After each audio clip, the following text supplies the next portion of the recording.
day, and welcome to this broadcast of the Successful and Fulfilled Digital Summit.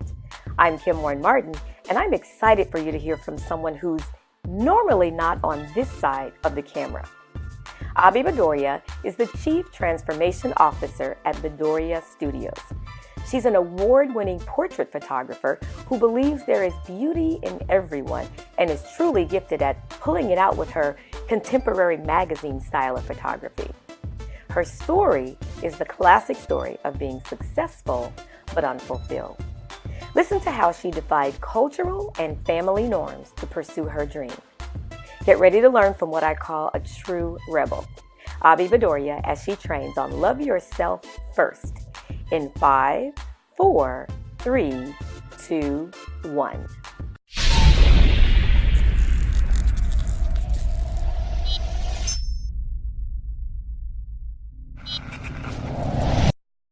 I am Abhi Bhadouriya, and I am the Chief Transformation Officer at Bhadouriya Studios in Northern California. Today, I'm so excited to be part of the Successful and Fulfilled Summit, and I thank Kim Warren Martin to give me this opportunity to be in front of so many people and share my story and share my beliefs. I'm going to be talking about loving yourself first. And the keys to loving yourself first are forgiveness, acceptance, meditation, and conquering your fears. So before we get started on that, let me share with you that I am on the fourth step, conquering my fears. I am usually on the other side of the camera. I'm the one doing the recording and the prompting. But today I am here in front of the screen because I feel that this message is important and this message has value and everybody should hear it. And if wherever you are in your journey in life, you have a right to love yourself first. And be successful and fulfilled. So that's where I am at. But before we begin, let me tell you about my story, why I believe I have something to share with you. You see, I'm an Indian. I was born in an Indian family. And in an Indian family, you can either be a doctor or an engineer. So you had to go through science. You take biology or mathematics, and so in my mind there was never really an option. Yes, I love taking pictures. I had a camera when I was younger as a child, and I love taking pictures of things and seeing the way, when you capture a moment and seeing the way it was printed on paper in a dark room. And I love that feeling. But in my mind, that was never a viable career option. It was always a hobby, a vocation, something that you do on the side while you make money doing something else. And so I did what my folks wanted me to do. And to be honest, at that time, I think that's what I wanted to do. I just wanted to go into engineering school, get an engineering degree. I did my master's in computer science, got a job with a big company and a really nice paycheck. In India, there's a saying, I am the eldest of 4 kids. And in India, there is a saying, if your eldest is successful, all other kids would also be successful. So I felt like I had a responsibility to my sisters and my brother, and I had to be a role model for them. And that is why Kim's story just struck a chord with me when she shared what she shared in her undeniably audacious book. It struck a chord with me because her story and my story are so similar in that fact. I am the eldest. I felt like I had to be a role model. I had to show them how you are successful, and the definition of successful was having a good job, having a decent salary, making a life for yourself. And I am blessed. I am blessed that I had a good job. I have a great husband, and I had a great salary, and I got to travel the world with my job, and I was happy. And at that time, I think I was content in those moments up until the time when I had my kids. So when I had my kids and I had to cut back on the travel, which I wanted to, and I wanted to cut back on the time that I spent in my career, in my job, is when I started to feel that something's missing. And having my kids, having the responsibility of raising, these little beings that come out of you, and you having the responsibility of making sure that they turn into right adults, that got me thinking. That got me thinking about, what am I doing? Am I really happy? If my daughter grows up, and she asks me, what did you what did you always want to be? Or did you always want to be an engineer? Was that your dream? How do you define success? So that's my story. That is where I realized that I have to stop living the life that others wanted me to live, or I thought that I should live, but also start living the life that I really want deep down from my soul to live, and the life that I will be proud of one day, and the life that can proudly share with my kids and tell them, hey, I lead by example, and this is what I did, so you can do whatever you want. So I broke the norms of my family, and well, I've always been a rebel, so they were not that surprised. But I did break the norms, and I, stopped being an engineer, and I, quit my job and started a business, which was, to my mom, it was crazy. But I think that was the best decision of my life. And how I did that was when I went on this journey of loving myself first, and loving the life that I lived, and who I am inside, and not who people want me to be. That's when I realized what I wanted to do and what the right path for me would be. So, and I want to share this with you. I want you to embrace it and hear about it from me, and live this life of success and fulfillment from the inside, not just to the world, but you need to feel that you are successful and fulfilled and proud of who you are from the inside. So let me tell you about the steps. The first step to loving yourself is forgiveness. So not just forgiveness to people who you think have done wrong towards you, but forgiveness inside you to yourself. Forgive yourself for whatever you think you have done wrong in the past. If you have issues with family members, call them up, talk it out, heal your relationships. Forgive others who you think have done wrong towards you. Just if you cannot heal that relationship, if those people have passed, or you cannot just reach to them, sit with yourself and say, I forgive you. This is one of the hardest steps. It took me the longest to do, and it might take you the longest to do too, because forgiveness is not easy. It's not. The hurt we feel sometimes drives us, so we don't want to let go of that hurt, because that drives us. That makes us feel that we are human, because we feel this anger, this frustration, this hurt.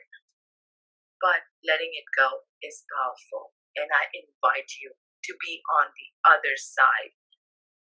Forgive yourself, forgive your relationships. Just let it go, and believe me, it is the most powerful feeling. The next step is acceptance, and this is accepting who you are, not who you want to be, not who you want to be in 10 years or 5 years, but who you are today. I am this body. Yes, I am 80 pounds heavier than I would like to be, but I am me. This is the body, this is the vessel that drives me, that gives me the means to carry the work that I'm supposed to be doing. So accepting myself, this is me today. I am here. And look, make a list. Make a list of all the things that you believe you have accomplished in the past, or you think you have, you have accomplished in the past, and look at it and look, really look at it. Make a list of things you've done, and when you look back, you realize you have come so far. Like in business, we do I'm an entrepreneur. I'm in business, so I do this parallel all the time. In business, we often work in our business so much that we forget to look at the 360-degree view of the business. And sometimes when we sit down and actually pay attention to where we have come from the day we started, we would see a big difference. So accepting this is where I'm at, this is who I am, and I love myself in this. Enjoy the journey. It is a journey. The next step then, it was an accident that I found this step. For me,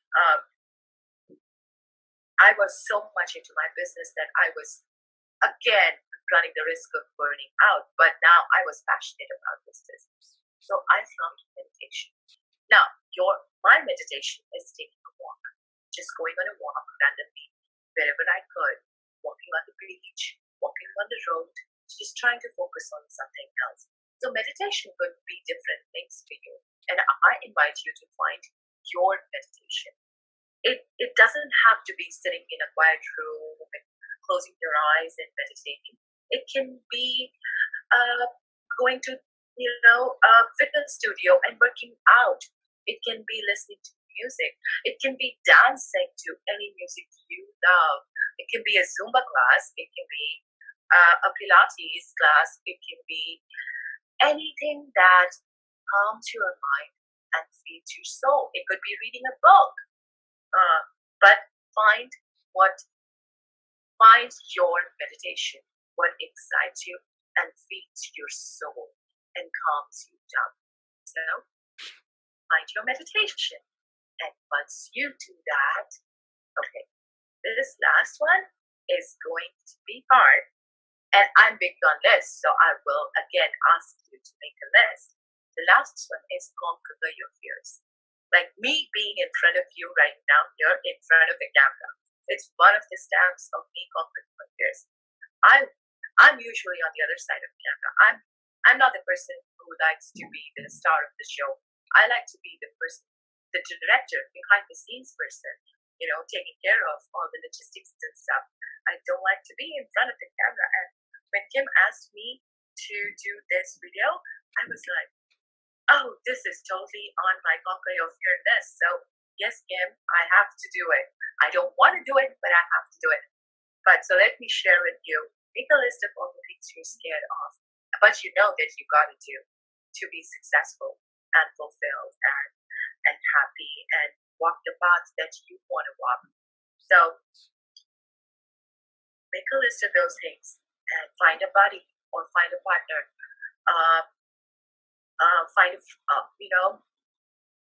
Take a friend and ask her or him to help you out, or find a coach if you don't want to do it alone. But step by step, one by one, break your fears down. You will be so much more. I don't know how to describe this feeling, but when one of my fears was having my portraits taken. I was scared of having my portraits taken since I put a lot of weight after my kids. And so when I started on this journey, I booked a shoot with my mentor, and I had to go to LA, and I was so scared. But I dragged myself to LA.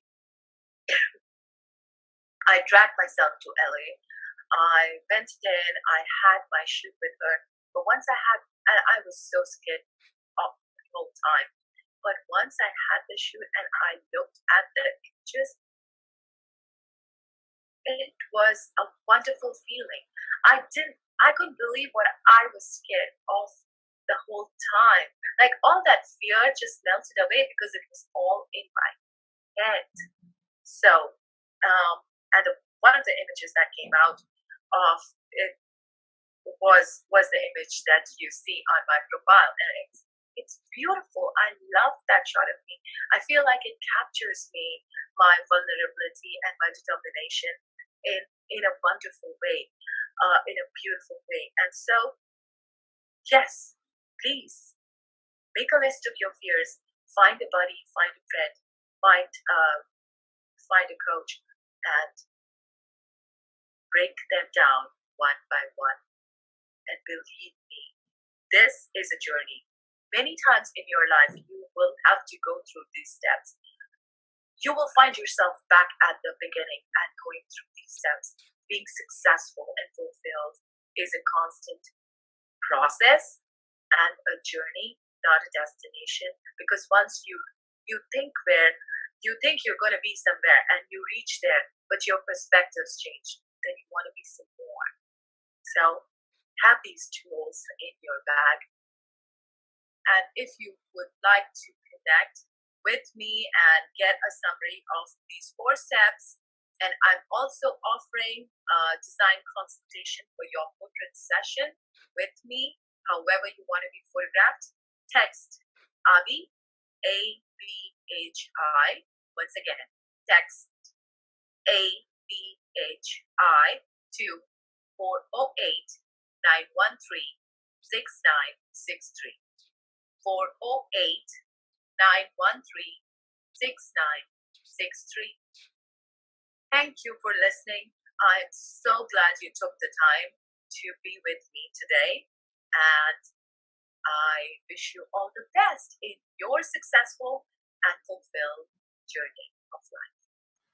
Hi, I'm Kim Warren Martin, and I'm the founder of Successful and Fulfilled, where our mission is to help women to embrace the courage I know you already have to step out of your comfort zone and live life the way you want to live, not just the way you're expected to live.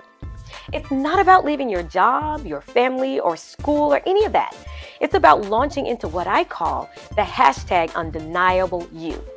So if you want to be a part of a mastermind and enjoy the type of training and support you're receiving now, where experts talk about components of self-mastery, business principles, and wealth building, if you're looking to make sure you're connected to a resource that is all about supporting you to live a successful and fulfilled lifestyle, come on over to www.successfulandfulfilledinterview.com now. I want to meet with you to make sure it's a good fit. If you want to be a part of this movement of individuals dedicated to not only the emotional state of happiness, but also the soulful state of fulfillment, I invite you to a private conversation to make sure you learn more about us and we learn more about you. Come on over to www.successfulandfulfilledinterview.com now. It is a great way for me to learn more about what you want to be successful, about what you need to be fulfilled, and what's most important to you in your life. This is a highly customized membership, so we are very selective. And so I want to meet with you to be sure it's a good fit for both of us. If you're ready to share your talents, your skills, your treasure, your expertise so someone else can live a successful and fulfilled life, this is the place to be. Maybe you want to share your story, or maybe you're called to serve others. If you want to collaborate, network, and connect with a group of women who have this one guiding belief: you don't have to sacrifice your success for fulfillment, nor do you have to sacrifice your fulfillment for success. You can #have it all, as long as you're the one who defines what it all is. So I invite you to come over to www.successfulandfulfilledinterview.com. Make sure you register and I'll see you there. Now you may be wondering, why do I care? Why do I do what I do? Well, my big why is to help women all over the world live life the way they want to live, the way they're called to live, the way they're created to live, the way they're purposed to live, and the way they're destined to live, not just the way they're expected to live. George Washington Carver said, "No individual has any right to come into the world and go out of it without leaving distinct and legitimate reasons for having passed through it. Growing up, I was absolutely convinced that singing and dancing on Broadway and being in movies in Hollywood were my distinct and legitimate reasons for being here. I could already see my name in lights and experiencing the costume changes, etc., etc. I even planned to go to performing arts school for college, but was waiting on the perfect time to announce it to my parents. Now, when I was a senior in high school, my parents invited me into the living room one night because they had an announcement of their own. They said that according to the Wall Street Journal, engineering and computing careers would be some of the top careers of the future. So because I was the oldest and because I was a role model, they were going to send me to engineering school. Now, all I could think of, my 18-year-old self was just like, how am I going to get an Oscar at engineering school? Literally, I felt like my entire life rested on that moment. Now, no amount of respectful rejecting could change their mind. So I went to school. I went to engineering school, and 2 years and 8 months later, I came out with a Bachelor of Science degree. Yes, I did, in a short time. And what I thought I had was my freedom. I thought that paper gave me my freedom and would please my parents. But I got a job, a real job. The money got good. I got promoted. The perks were awesome. I did well, and I was a wonderful role model, and my sisters followed closely in my footsteps. So there I was, a very artsy, analytical person in a scientific, technical world. And someone realized that about me and called me up one night and invited me to run the women's initiative for this multinational corporation. So my role was to help women get to the top on the technical side and on the business side. So I thought about it a couple of days and I said yes. And I did that globally. And I was literally told I changed the face of the corporation. One day I was working with a woman who actually told me no. She didn't want to get to the top. Now, I was absolutely shocked, but deep inside, I totally understood her. And all I could hear was my dream asking me, Kim, you spent all this time helping all these women get to where we want them to be, but you never stop to ask yourself, where do you want to be? I had completely lost sight of my dream. And at that moment, I realized that the only thing the role model in me was demonstrating was how to live life the way I was expected to live, not the way I wanted to live. I was successful, yes, but I was unfulfilled. And for me, that was a defining moment. You see, I still love the arts, but what I realized is that the singing, the dancing, the acting were more about freedom for me, not entertainment. Freedom of expression, freedom of being, freedom of doing. And working with women all over the world, I have come to realize that every woman was born to live in a soulful state of fulfillment. And ladies, we can do it because fulfillment is not a fantasy, it's a formula. And what I do know is I am not alone. There are other women out there like me who want to live a successful and fulfilled life. So is that you? If so, here's what I want you to do. Come on over to www.successfulandfulfilledinterview.com and let's have a conversation. I really, really look forward to seeing you there. Enjoy the rest of the summit.